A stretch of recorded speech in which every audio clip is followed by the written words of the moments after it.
our nation. If you don't like abortion, don't have one. The only thing that can be said to be objective truth is that there is no objective truth. Like, you kill a baby fetus, the same thing as killing any old inanimate object. I would argue that we certainly are not all created equal. Mark is training a new generation of leaders. To take on the culture of death and win. You young people, it's your movement now. It's not your parents anymore. The blood that is shed cries out to God from the ground for justice. And now, here's Mark. The Bible says in Proverbs 24, verse 11, that we should rescue those being led away to death. You're listening to your radio activist, Mark Harrington, on the Mark Harrington Show. Folks, go to markharrington.org to find out more about our radio program. Well, we got a lot to cover today, and hopefully we can get it all done. There's a lot going on with Created Equal, and there's a lot happening culturally across America. We're going to be talking about the abortion debate that's coming up on Friday night. We're going to be talking about how clinics are closing across America. We're going to be talking about how Planned Parenthood is being exposed for the racist organization that they are. We're going to be handling all of those topics today on the program. But let's first discuss the abortion debate that's going to be happening Friday night. Now, if you're listening by radio, I know this is broadcast on Saturday, but you can still watch it online. My good friend and colleague, Seth Dreher, is going to be debating a pro-abortion advocate by the name of Aaron Fogg. Aaron Fogg. This is going to be Friday night at 6 p.m. That's the 10th of July at 6 p.m. on my social media platforms, Created Equals Facebook and Created Equals YouTube page. And what you can do, if you just go to our Facebook page at Created Equal, you can sign up for the broadcast. It'll be streamed over YouTube, and you can simply just go on and sign up, and then at 7 o'clock, it'll be ready to go. 6 p.m. on Friday night, the 10th of August, 10th of July, which is tomorrow. You can watch an abortion debate between a pro-life advocate and a pro-abortion advocate. Seth Dreher will be the affirmative, and Aaron Fogg will be the negative. And the question before them will be, is abortion a moral right? Now, why is this a big deal? Here's why. Because abortion advocates have refused to debate for decades. That's changing now. Why? Because we are making progress in the pro-life movement. We're closing abortion mills. There's legislation that's been moving and restricting abortion. We're far from ending it, of course. But now they feel like they got to step in the public square and debate it. And that's what's going to be happening on the 10th. That is tomorrow, Friday night, 6 p.m. You can log in and watch the program, watch the debate. Go to our Facebook page at Created Equal, and you can sign up. So make sure you do that. So the other thing that's happening, which was big this week, was the Founders, quote unquote, Founders Women's Center. What a great name, right? Founders Women's Center. It's an abortion center here in Columbus, Ohio, closed for good. Founders, there's irony for you, right? Founders, meaning the founders of America, I guess, or they're the founders. The founders, by the way, believed that we were all created equal, and they believed in the right to life. But to use this term to describe an abortion mill is an oxymoron. But anyway, Founders Women's Center, a Founders abortion mill in Columbus, is finally closed after 47 years. They're shutting their doors. And that is a huge development for us here in Central Ohio, who have been out front that abortion center for a very long time. The Founders Abortion Center was the first abortion center in Ohio when abortion was decriminalized by the Roe versus Wade decision in 1973. So they have been killing babies at this facility for 47 years. Think about that.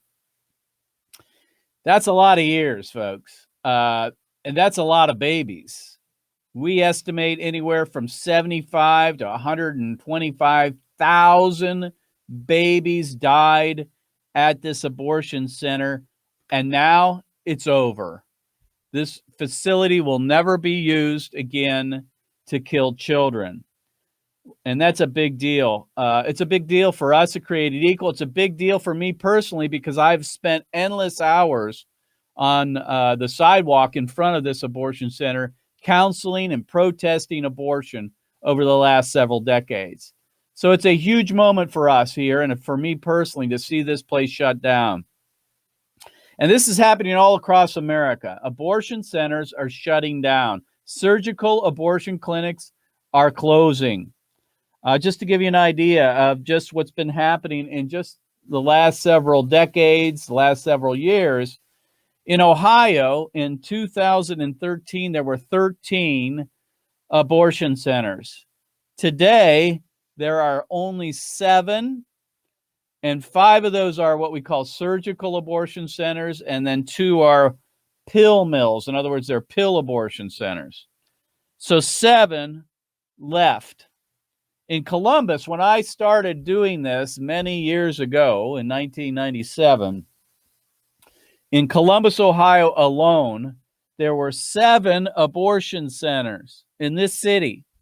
Now, there's 1 left surgical abortion center that is Planned Parenthood and 1 pill abortion center. So we've gone from 7 in 1997 to basically 2. One's a surgical, one's an abortion, a pill mill. In those years, which is, that's 27 years, that's 23 years, that's a long time, I get it. But the trend is clearly in the direction of these facilities closing. Nationally, in 1991, there were 2,176 abortion centers in America. Today, there are 710. 710.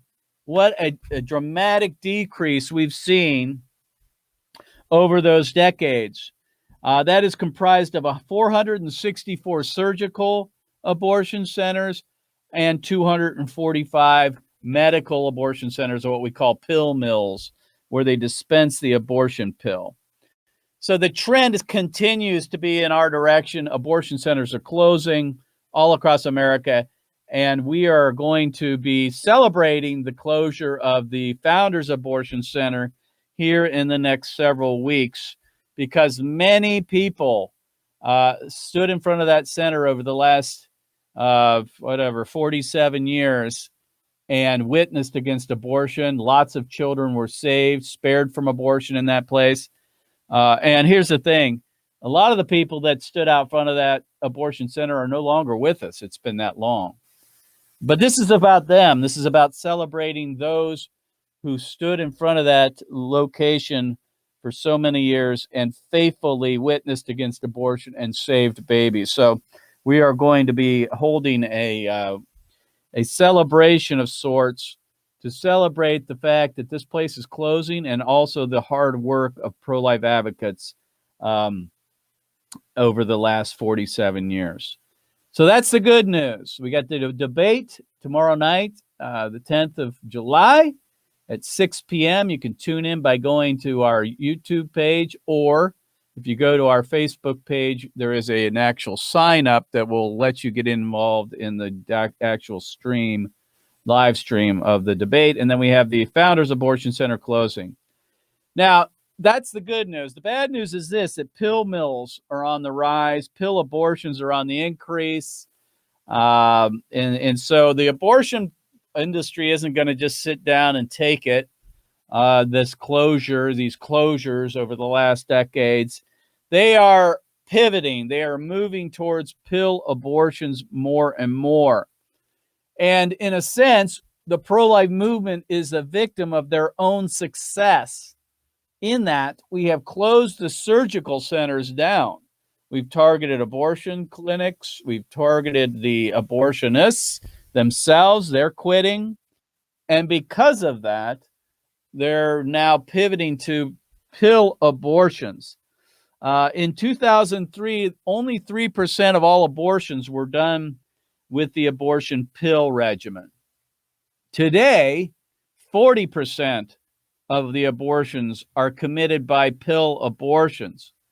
And if you don't understand how this works, there's a two-drug cocktail, if you will, that kills the baby. The first is what is called mifepristone, or what we've known, it's, I guess, historically to be called RU-486. That is typically given to the woman, and she takes it at the abortion center, and that starves the baby to death. It suffocates the baby. And then they take something that's called misoprostol, or the brand name is Cytotec. They take that 24 hours later, and that expels the baby from the mother's womb. That's how it works. So the woman actually delivers a dead baby at home in her toilet, typically. This is how it works. So now we're moving from a surgical standalone abortion center to someone's bathroom. That's becoming the abortion clinic these days. 4 out of 10 women abort in their own home, in their own bathroom, typically in the toilet, and flush the baby down the toilet. So we are pivoting. We are moving quickly to address this problem.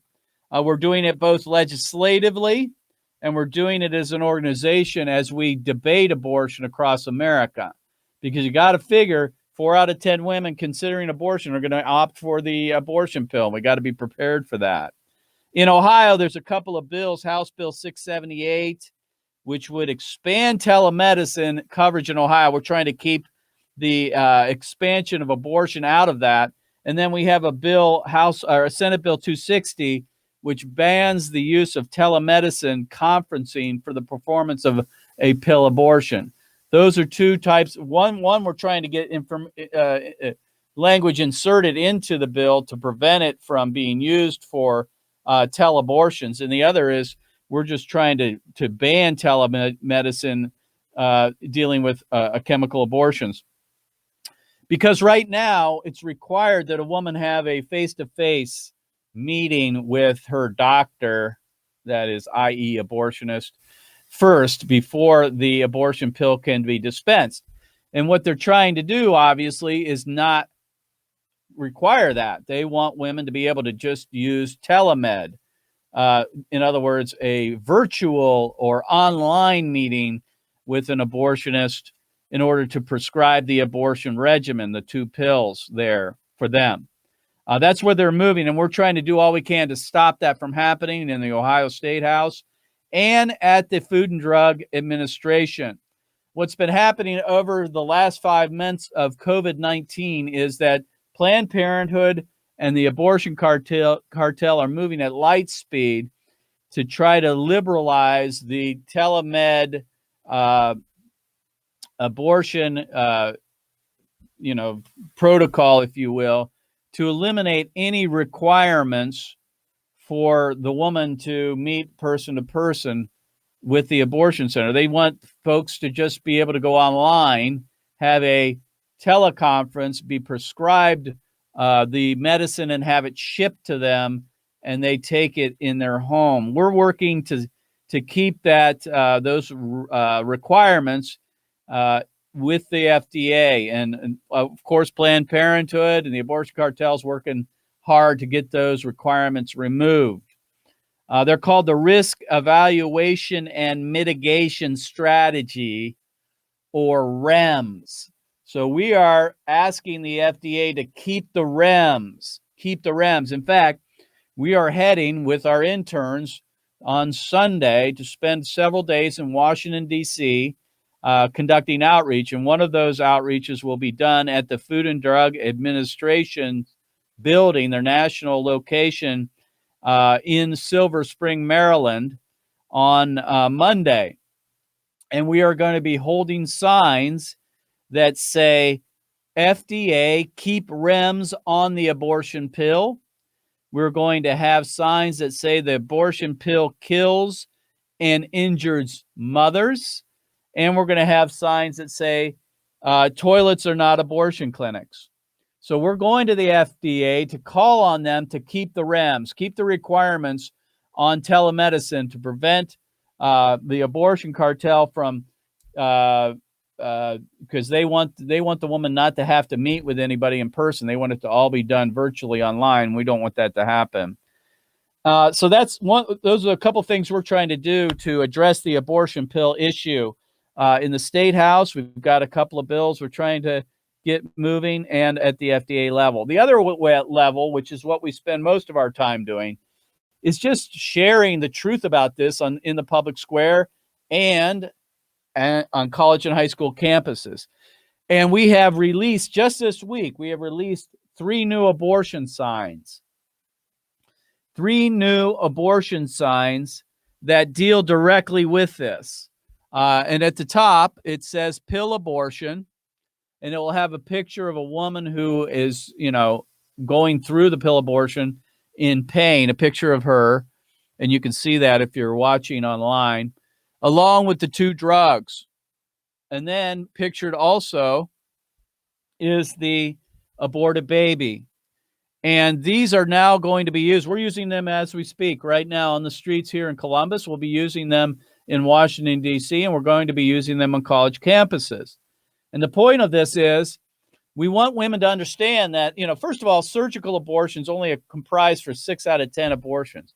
So we got to figure that women who are thinking about abortion, 4 out of 10 of them that walk by us, or we meet on a college campus, or we meet on the street anyway, they're not going to have a surgical abortion.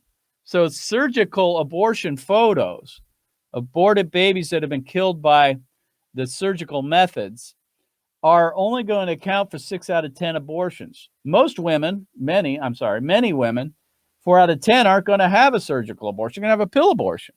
So we need to be able to address that, and that's why we've come up with these new signs that we're going to be displaying and are currently displaying. And if you're interested in getting some of these, you can go to our website at createdequal.org.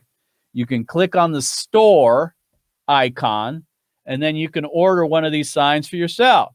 If you are a pro-life activist and you are out witnessing against abortion at abortion centers or on public squares or in colleges or high schools or whatever you're doing, you have to have these signs, because otherwise you're not addressing 4 out of 10 of the women that are coming to get abortions. You're just not. You've got to be using these signs out front of abortion centers. So we heavily and strongly encourage you to get your hands on some of these abortion signs that we have now released and are available for sale at our store. Finally, the last topic I want to deal with today on the program is Planned Parenthood and their systemic racism. Systemic racism. Over the last month, the entire country has been discussing this issue of systemic racism because of the death of George Floyd, who was killed by a police officer in Minneapolis, Minnesota. And the whole issue of racial equality or inequality, I guess, has been brought to the forefront of the American debate. We've seen rioting and looting and arson, all kinds of protests, violence, and we've seen peaceful protests of Black Lives Matter and other organizations. And it just seems very fitting that we discuss Planned Parenthood. Here's the thing. If we're going to be tearing down statues and we're going to be trying to erase American history as it relates to our storied past on racism, and that is that we have a history of slavery and Jim Crow and segregation. We do. There's no way to avoid that. But if we're going to erase that, which I don't advocate for, folks, I hope you know that we should not be tearing down statues or erasing our past. We should just be learning from our past.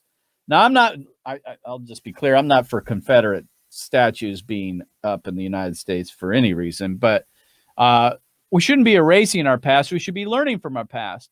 And if we want to make a reckoning, we want to repent for our racism. Let's start with the racist organization Planned Parenthood. Why aren't we tearing down Planned Parenthoods? I'm not advocating for that, by the way. Here's a racist organization founded by Margaret Sanger, a eugenicist, who said this: African Americans are human weeds. They're reckless breeders, she said. They're spawning human beings who never should have been born. This is the founder of Planned Parenthood. Yet there's no call from Black Lives Matter to tear down the bust of Planned Parenthood's founder at the African American Museum in the Smithsonian Institute. Nobody's calling for that bust to be taken down. It should be. We're naming streets after Margaret Sanger. Nobody's tearing down those street signs. They should be. And the reason is it's not about, for Black Lives Matter, in my view, it's not about racism. It's about power. And they're a Marxist organization, in my humble opinion. If this was really about erasing our past and repenting for our involvement in slavery and Jim Crow and segregation, then Planned Parenthood ought to be defunded at minimum. They're talking about defunding the police. Why don't we defund Planned Parenthood? That'd be a good place to start because of the founding. And it's not just the founding. I mean, even today, Planned Parenthood kills a disproportionate number of Black babies. Right now, African Americans comprise 12% of the population, yet account for about 33% of all abortions. A disproportionate number of African American babies are killed by Planned Parenthood every single day in America. And these Planned Parenthood facilities are set up in minority communities. Planned Parenthood was, with Margaret Sanger, a racist organization, and Planned Parenthood still is today a racist organization. You want to talk about systemic racism? Let's talk about Planned Parenthood and systemic abortion with their founder and with their current big business model in killing a disproportionate number of African Americans. Just recently, I think it was yesterday, Kanye West said he was running for president. I think that's very interesting. But he also said this, quote, Planned Parenthoods have been a place inside cities by white supremacists to do the devil's work. You know, you can say what you want about Kanye West, but he is absolutely on target. Planned Parenthood are white supremacists. They target African Americans. They go into neighborhoods, minority neighborhoods, and disproportionately kill African Americans, and they were founded by a racist Margaret Sanger. It's time for a reckoning on Planned Parenthood. And even they are beginning to admit the obvious that they have a racist past. In fact, recently a CEO of Planned Parenthood in New York and the Greater New York and Great Plains staff, there's been a complaint that was been filed against her for her racist comments, and Planned Parenthood is now finally beginning to admit, and in an open letter in dealing with this, they basically say, quote, we know we cannot address structural racism or white supremacy in this country without addressing our own. Whoa, where we go. There's a revelation. Planned Parenthood is finally admitting that they have some racist background. They say it spills out in ways that we have not successfully or publicly reckoned with in our history. Well, it's about time, Planned Parenthood. It's about time. Now, here's the thing. Anybody else that would have admitted that they had systemic racism, they would probably had their building burnt down. But Planned Parenthood still today enjoys a lot of popularity. I think the time has come and has been passed that we need to defund Planned Parenthood. We need to shut them down as a systemic racist organization. So, folks, you've been listening to your radio activists here on the Mark Harrington Show. Go to markharrington.org and do not miss the debate. Seth Dreher will be debating tomorrow night, July 10 at 6 p.m. You can pick that up on our social media platforms. He'll be debating at 6 p.m. tomorrow night, Friday night. You can pick it up online, debating a pro-abortion advocate, live streaming over these social media platforms. We'll see you next time. God bless you. God bless America. And remember, America, to bless God.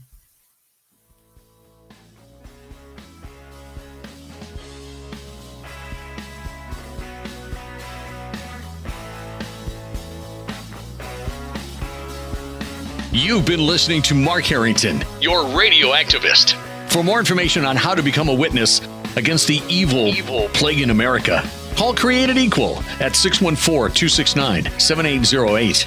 That's 614-269-7808. Or go online to createdequal.net. Createdequal.net. Be sure to tune to the Mark Harrington Show next time for your marching orders in the culture war.